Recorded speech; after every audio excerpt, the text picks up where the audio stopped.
Let us talk and reflect on all the stories we've been going through in the last 5 minutes with Mark Regev, Senior Advisor to Israel's Prime Minister Benjamin Netanyahu, and of course known in this country as a former ambassador from Israel. Mark Regev, thanks for joining us.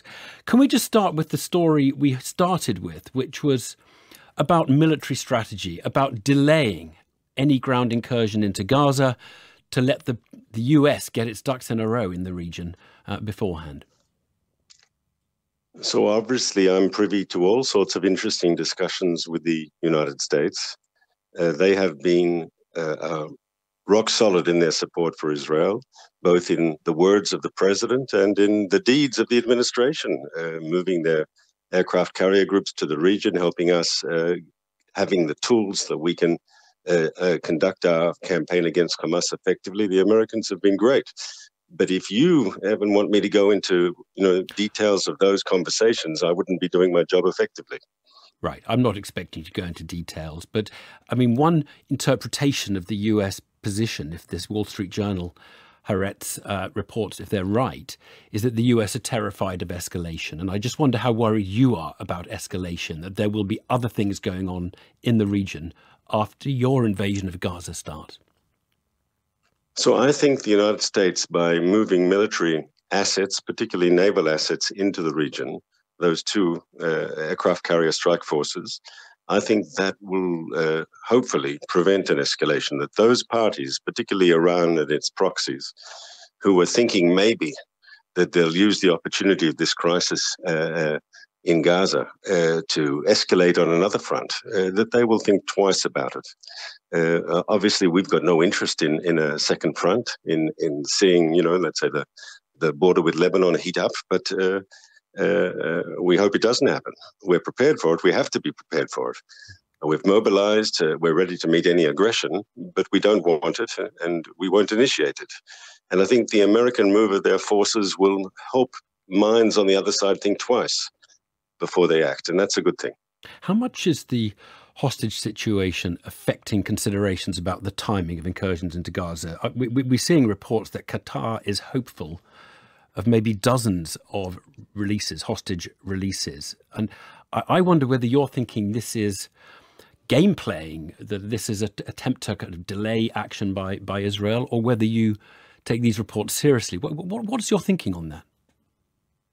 Obviously, all that is probably does reflect our thinking in that. On one hand, we know who we're dealing with. Hamas has brutally kidnapped over 200 people and is using them as pawns in a larger chess game.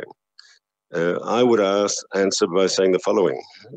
Hamas is only even considering letting some people out because they're under amazing pressure, the massive pressure of the IDF. We're hitting them, and we're hitting them hard. And their allies abroad are under very, very strong diplomatic pressure. And we think that's probably the best way to get people out, is to keep the pressure up. Right. Mark Regev, we need to talk about what's happening at the UN. An unseemly row between Israel and the Secretary General of the United Nations. He has explained his comments. He condemns Hamas in uncompromising terms. Israel clearly very, very angry with what he had to say yesterday. Do you accept, at least, what he said this afternoon clarifies that he's not in any way excusing Hamas's actions? It's to quote the guest you had before me, it's all a matter of proportionality. The Secretary General in his remarks spent, I think, 36 words talking about Israel and the hostages. And he talked about the situation in Gaza 538 times. That is, what sort of proportion is that? I mean, you have to understand what Israelis have been going through here. We endured the single largest, massive, deadly terrorist attack since 9/11, and the single largest act of anti-Semitic violence since 1945. And you don't feel the UN or the Secretary General is an honest broker in trying to navigate a way through the complicated situation? Two previous Secretary Generals of the United Nations, both Kofi Annan and Ban Ki-moon, publicly talked about there being institutional bias against Israel in the United Nations. And we can talk about that if we had time, but the fact that they've publicly admitted to it says that it exists. It's not Mark Regev and the Israeli government. UN Secretary Generals have talked about institutional biases, institutional prejudices in the institution against Israel. Ban Ki-moon, instead of standing up to those pressures, to those biases, the current Secretary General appears to embrace those prejudices. Why else does he diminish? I mean, 36 to 538. We've just gone through a crisis here. Where is, they've slaughtered our people. A bit of empathy, a bit of understanding. What was the UN established to do? It was established after the Holocaust to say, no, we don't want to see these things anymore.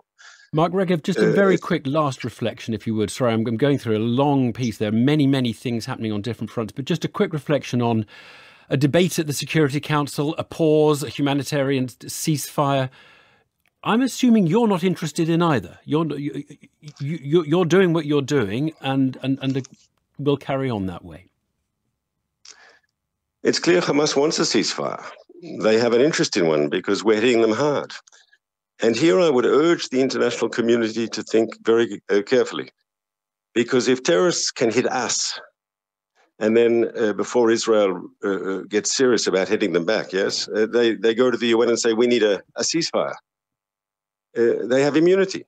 It's clear that they want us to stop hitting back.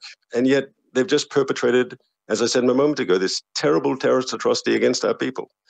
Why is the lesson there in international law? Why is that good?